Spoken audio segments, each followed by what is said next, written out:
Olá, eu sou a Aline Calado, estudante de Engenharia Civil, e vou apresentar esse trabalho para a cadeira de Análise de Estrutura do professor Alexandre Leal.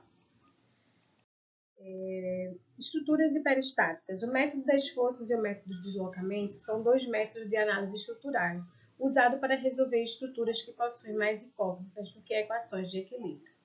O método das forças aborda o problema através da análise de uma estrutura isostática fundamental, enquanto o método dos deslocamentos concentra-se na compatibilidade dos deslocamentos dos nós da estrutura.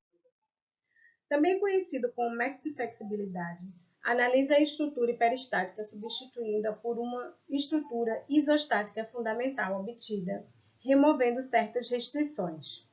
As incógnitas do método de força são as forças e os momentos relacionados às restrições movidas, que são denominadas de hiperestáticos. O método das forças utiliza a superposição de soluções para determinar as forças internas e reações de apoio da estrutura hiperestática, combinando a solução de estrutura isostática fundamental com as soluções de casos baixos que representam as restrições removidas.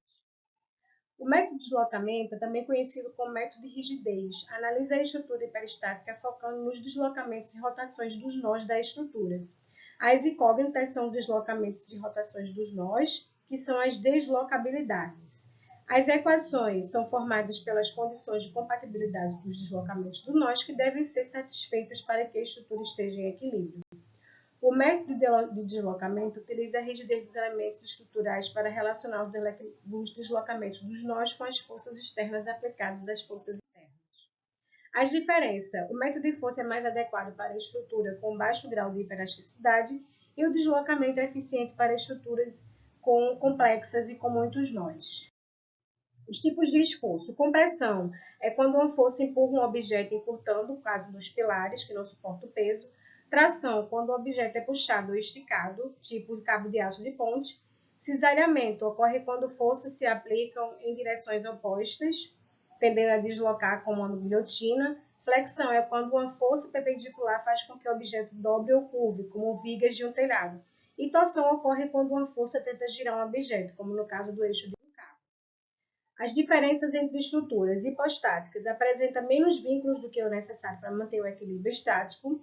As isostáticas apresentam exatamente o número necessário de vínculos para manter o equilíbrio estático, e as hiperestáticas, quando apresentam mais vínculo do que o necessário para manter o equilíbrio estático. Elas, por sua vez, elas se tornam estruturas indeterminadas. Por isso, elas são resolvidas usando apenas, não conseguem ser resolvidas usando equações de equilíbrio estático. Ela requer o uso de métodos adicionais através de uso de softwares que facilitam a análise das estruturas, proporcionando uma visão detalhada do comportamento. Então, bem, pessoal, isso foi a minha apresentação do trabalho. Boa noite.